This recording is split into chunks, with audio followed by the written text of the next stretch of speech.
Graça e paz, Deus abençoe a todos.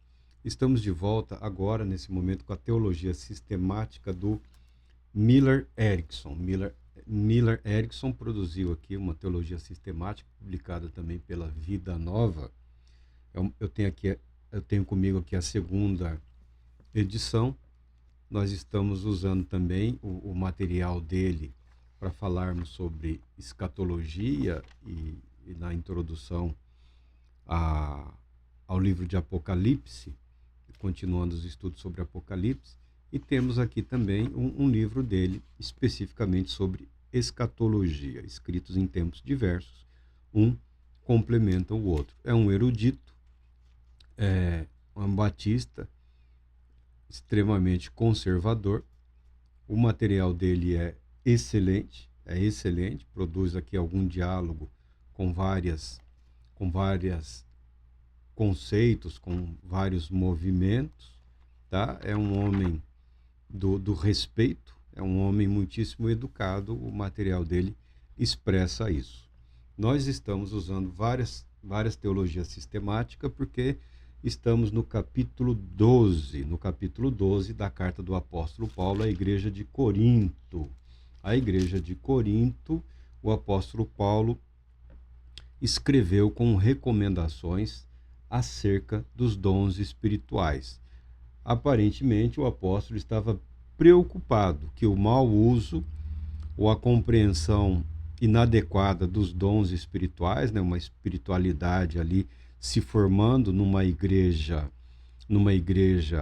composta por judeus e não judeus, uma igreja com origens diversas, né, de cultos pagãos, do judaísmo, e os dons espirituais estavam dando algum trabalho para aquela igreja, tá?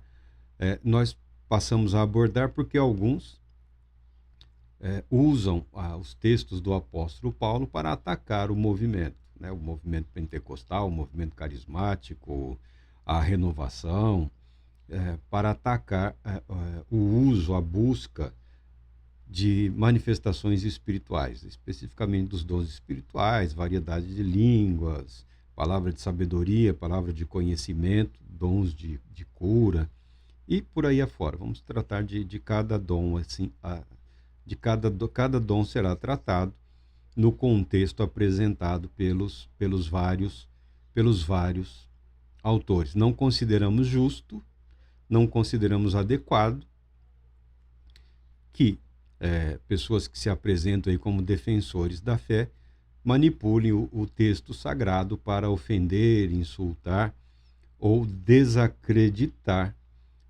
verdades espirituais contidas, expressas na palavra de Deus, tá? Discordamos disso. O que não significa que concordamos com tudo que se vê aí.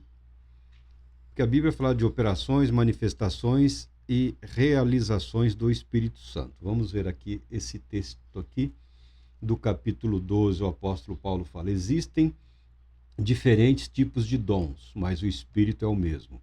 Existem várias formas de ministérios, mas o Senhor é o mesmo. E há diversas maneiras de atuação, mas é o mesmo Deus quem efetua tudo em todos. Aí diz o apóstolo aqui nesse contexto: a cada um, contudo, é concedida a manifestação do Espírito Santo com a finalidade de que todos sejam beneficiados. Então, não há espaço na questão da espiritualidade cristã, de dons espirituais, quer a pessoa acredite ou não acredite, não há espaço para a vaidade, não há espaço para o eu. Todo dom gracioso de Deus tem como propósito, tem como objetivo a edificação da igreja, do corpo de Cristo. É claro que a pessoa também não será abandonada, né? Os dons são distribuídos de tal maneira que nós precisamos um dos outros.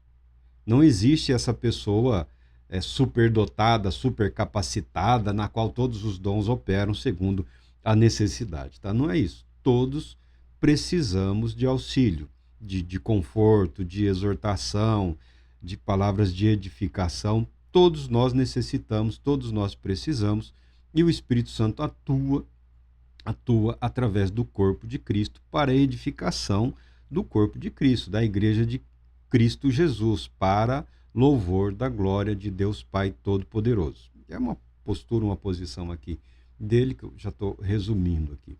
Antes de falarmos sobre a obra do Espírito Santo, ele dedica o capítulo aqui 40 da teologia sistemática dele para falar da obra do Espírito Santo, a atuação do Espírito Santo no Antigo Testamento, a atuação do Espírito Santo na vida de Jesus, a obra do Espírito Santo na vida do cristão, no início, na continuidade da vida cristã, fala sobre os dons miraculosos na atualidade e segue aqui o seu trabalho, concluindo com o tópico implicações da obra do Espírito Santo.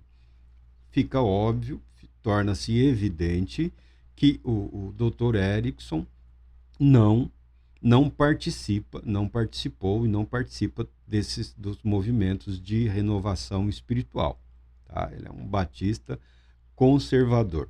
Do que sabemos em relação aos batistas, somente nos Estados Unidos, nós temos conhecimento de que a Convenção Batista do Sul ela está se tornando um tanto quanto a palavra é retrógrada, né? Eles estão muito preocupados com os movimentos atuais e parecem que se retraíram muito, até estão criando dificuldades para os ministérios femininos na igreja, né? Estão se retraindo bastante. É consequência do momento. Lamentamos profundamente essa postura exagerada, porque o medo é um péssimo conselheiro. O medo não é amigo de ninguém. E nas questões espirituais de vida cristã, tomar decisões em função do medo é praticamente deixar-se dominar pelo fracasso. Tá? O medo não é uma postura. O cristão, pela atuação livre e soberana do Espírito Santo, ele tende a avançar mesmo em situações difíceis, situações constrangedoras, situações que possam causar a ele algum embaraço ou algum prejuízo. Essa é a história da igreja que prossegue, que vai além. É claro que no momento em que houve um fortalecimento das instituições, né, um institucionalismo, a igreja como instituição sempre preocupada com patrimônio, com propriedades, preocupada com bens materiais, dando pouca atenção ao indivíduo, ao ser humano, chegaríamos nessa posição, nessa situação. A luta maior da igreja nos dias atuais é preservar o seu patrimônio, que chama o patrimônio de identidade, a referência histórica e por aí afora. Em todas as denominações é assim, né? Pode perder 90% da igreja, mas se ficar com o patrimônio e com a marca registrada, é o que a eles importa. Esses são problemas que vão chegar aqui e o Brasil, do jeito que vai ter lá os seus tremores, os seus abalos. Mas não estamos preocupados com isso, porque passa. O mal passa. A alegria também passa, a tristeza passa. O medo deve ser superado. A vida cristã é uma vida de fé e esperança. Então, a doutrina do Espírito Santo, os ensinamentos sobre a obra do Espírito Santo tem esse viés: edificação da igreja, edificação do corpo de Cristo. Um cooperando com o outro e todos ajudando um ao outro, todos se ajudando. Essa é a ideia, esse é o conceito cristão, tá? Não existe o cristão sozinho, não existe o cristão eu me basto, tá? Todos precisamos uns dos outros. É assim que a igreja se constitui. Antes de entrar na obra do Espírito Santo, ele apresenta a doutrina do Espírito Santo e tem aqui as implicações da doutrina do Espírito Santo. Eu considero interessante por uma questão de referência para o desenvolvimento do pensamento, da conceituação doutrinária dele. Ele afirma aqui que uma compreensão correta de quem é o Espírito Santo traz implicações. A primeira, o Espírito Santo é uma pessoa. O Espírito Santo é uma pessoa, ele não é uma força, ele não é um poder. O Espírito Santo é uma pessoa, não uma força vaga. Assim, ele é alguém com quem podemos ter um relacionamento pessoal. Alguém a quem podemos e devemos orar. Podemos conversar com o Espírito Santo. Reconhecemos o Espírito Santo como pessoa divina e a ele também oramos. Muito embora sabendo que o Espírito Santo não tem o propósito de se autoafirmar na vida cristã, na igreja. O Espírito Santo tem como objetivo principal conduzir as pessoas a Cristo e fortalecê-las, fazendo-as permanecer em Cristo, regenerando, santificando e futuramente glorificando. O Espírito Santo atua para a glória de Deus Pai, para a exaltação de Cristo Jesus. O Espírito Santo, sendo plenamente divino, merece o mesmo respeito e honra que damos ao Pai e ao Filho. O Espírito Santo não é o aspecto inferior da divindade, da trindade ou da triunidade. Tá? É adequado adorá-lo, assim como adoramos o Pai e o Filho. Ele não deve ser considerado de maneira alguma inferior em essência a eles, embora sua função às vezes esteja subordinada a deles. Não há conflito nenhum na trindade ou na triunidade. Tá? Ele continua, o Espírito Santo é um com o Pai e o Filho. Nós, cristãos, acreditamos que há um único Deus, que se revelou à humanidade em trindade. E a trindade é uma verdade que se apresenta muito, muito mais claramente nos ensinamentos do Novo Testamento, através de Cristo Jesus. Tá? Pode ser encontrado indícios ou elementos no Antigo Testamento? Sim, mas o objetivo do Antigo Testamento é deixar claro que só há um único Deus, o Criador dos céus e da terra. Há um único e verdadeiro Deus, somente um Deus. Tá? O Espírito Santo é um com o Pai e com o Filho. Sua obra é a expressão e execução do que os três planejaram juntos. Não há tensão entre as pessoas e as respectivas atividades. Aqui ele fala alguma coisa, né, uma coerência com relação a um estudo, a uma doutrina, que é também utilizado como uma chave de interpretação, que é a doutrina do decreto. Alguns falam decretos, mas para sermos fiéis à verdade de Deus fez um único decreto que abrange absolutamente tudo. Para nós é impossível pensarmos assim. Então, expressam os teólogos, né, a doutrina dos decretos, uma sequência de como teria sido o decreto de Deus. Alguns extrapolam, vão além do que é permitido falar em relação aos decretos. Alguns acreditam ter na doutrina dos decretos a chave para absolutamente tudo, como se tivessem desvendado a mente de Deus ou como se Deus fosse obrigado a seguir o que eles entenderam da revelação da doutrina do decreto. Tá? Eu levei algum tempo para compreender isso, para entender algumas divergências de posição entre os teólogos, mas depois que entendi, facilitou minha vida. Ficou fácil. Você pega a doutrina dos decretos lá e cada autor segue uma ordem. Né? Na verdade, é uma espécie de pressuposição. Ele pressupõe que Deus estabeleceu o decreto da criação, da revelação, da salvação, de permitir o pecado, de agraciar a humanidade com a obra salvadora de Cristo Jesus. Cada um tem uma ordem e, conforme ele manipula essa ordem, ele defende uma ou outra doutrina bíblica, enfatizando aspectos denominacionais, tá?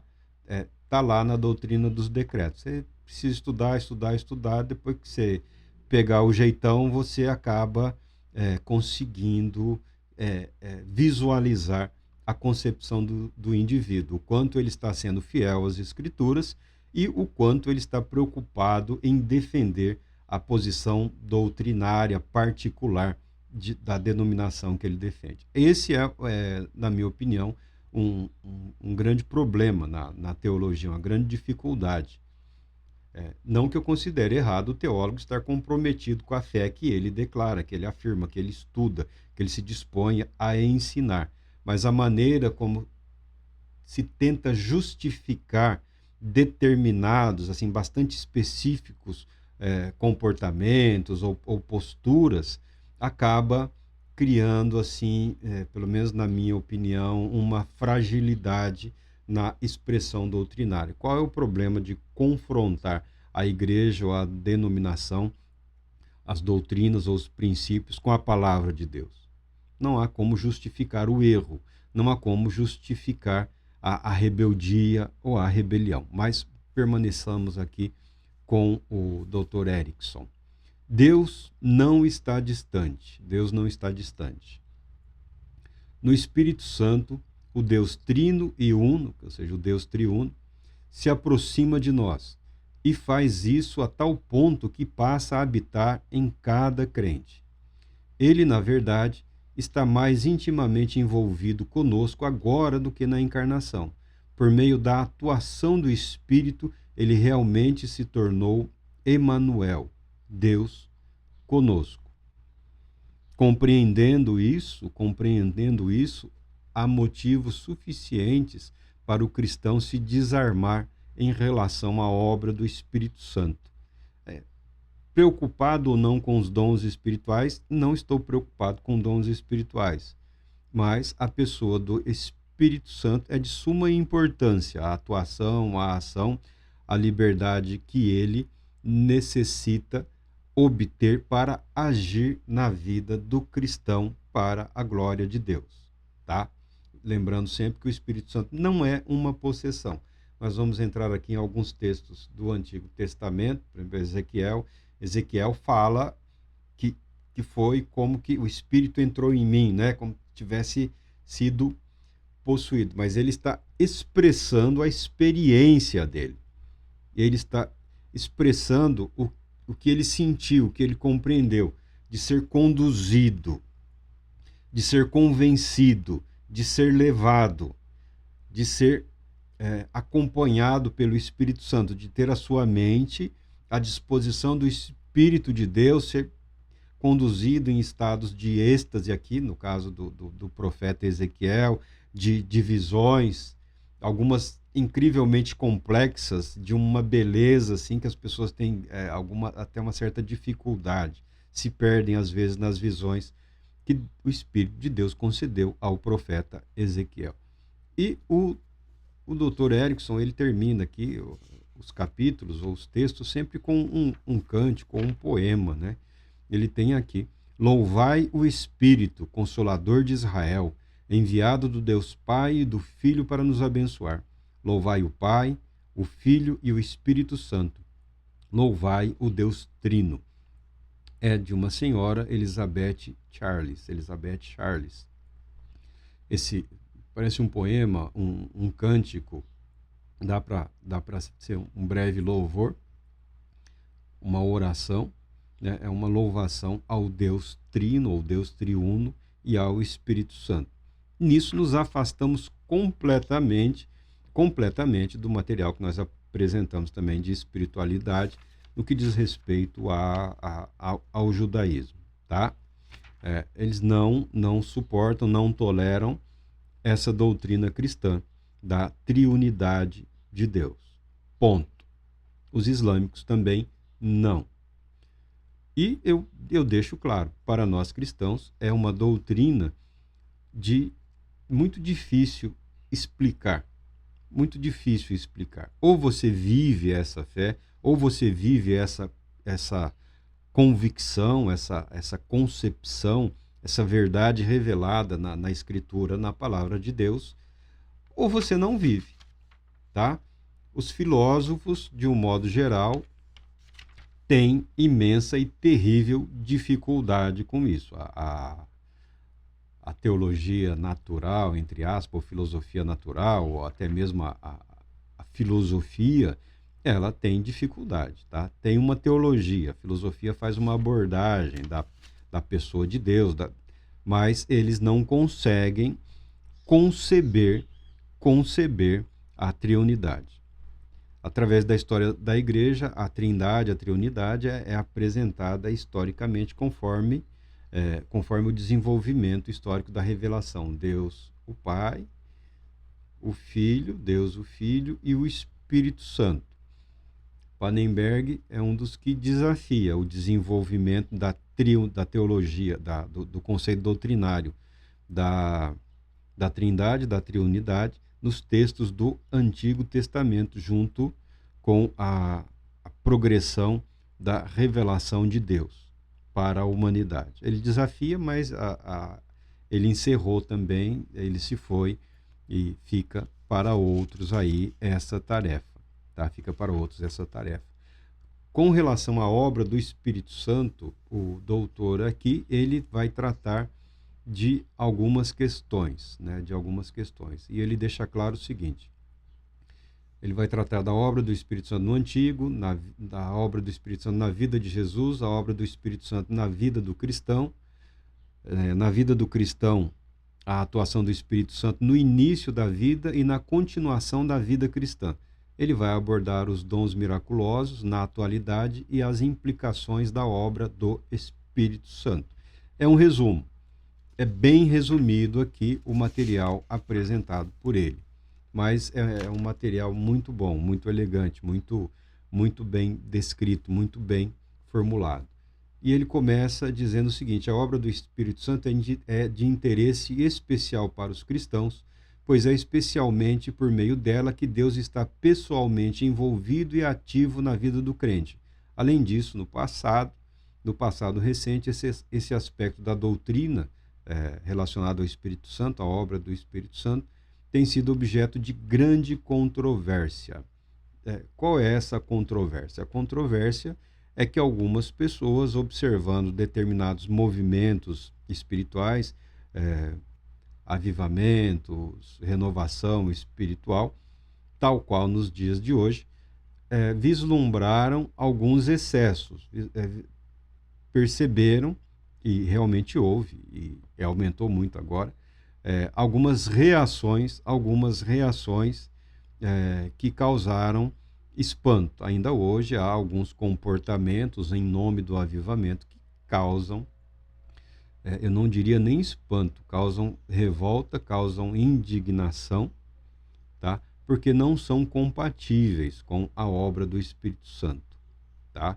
Então, o que causa o questionamento em relação à obra do Espírito Santo nos avivamentos, nos despertamentos, não são as operações do Espírito Santo, não são as manifestações do Espírito Santo, não são as realizações do Espírito Santo. São as reações humanas à obra do Espírito Santo. Em alguns casos, que nós podemos ver, que nós sabemos e não temos nenhuma dúvida, são reações induzidas. Outras são até simuladas, para tentar exibir algo que seja compatível com o que alguém acredita ter ocorrido nos dias do Antigo Testamento ou num momento específico da história da igreja, como o pregador lá, o brilhante teólogo lá, Jonathan Edwards, o avivamento americano, que é um dos avivamentos que não se consumou, tá? Esses movimentos espirituais, às vezes, eles são abafados, eles são contidos, eles são resistidos. E hoje nós vivemos um momento assim de avivamentos pessoais, avivamentos individuais, avivamentos que têm o seu início com o propósito específico não de reavivar a vida ou a fé, mas de atrair membresia. Foi o que aconteceu no avivamento nos Estados Unidos. E quando falamos da ação do Espírito Santo, tudo que o Espírito Santo proporciona para a vida cristã, para a vida da igreja, nós podemos ver claramente que alguns movimentos foram paralisados, alguns movimentos foram suspensos, alguns movimentos foram abafados e alguns se perderam da direção dada pelo Espírito Santo, porque as pessoas querem sempre o ser humano quer assumir o controle, dar uma direção diferente daquela que a palavra de Deus orienta, dar uma direção diferente do que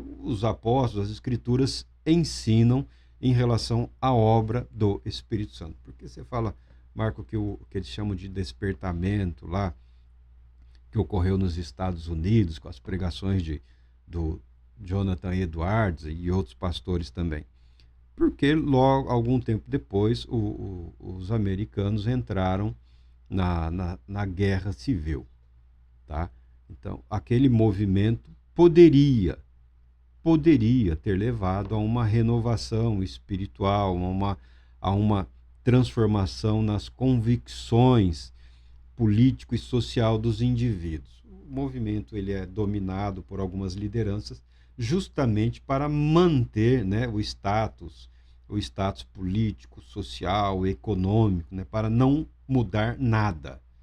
Quando as pessoas abrem mão da mudança proposta pelo Espírito de Deus, você abre mão também dos benefícios que poderiam advir do verdadeiro avivamento, do verdadeiro despertamento espiritual, da verdadeira renovação espiritual. Alguns pararam no caminho pelas mesmas questões, né? Porque o Espírito vai compelindo a pessoa, a vida, e a ação do Espírito Santo ela traz paz, traz alegria, ela conduz a pessoa à justiça, à retidão, a uma série de valores e de virtudes que vão além do conceito, que precisam ir além do que eu tenho comigo que poderia, não. Eu tenho comigo que, a partir de agora, eu vou procurar viver assim, porque essa é a vontade de Deus. Tá? Nós continuaremos depois falando sobre a obra do Espírito Santo no Antigo Testamento, seguindo aqui o excelente material do Dr. Millard Erickson, Teologia Sistemática, da Editora Vida. Excelente material. Deus Todo-Poderoso te abençoe, te proteja e conceda paz, muita paz.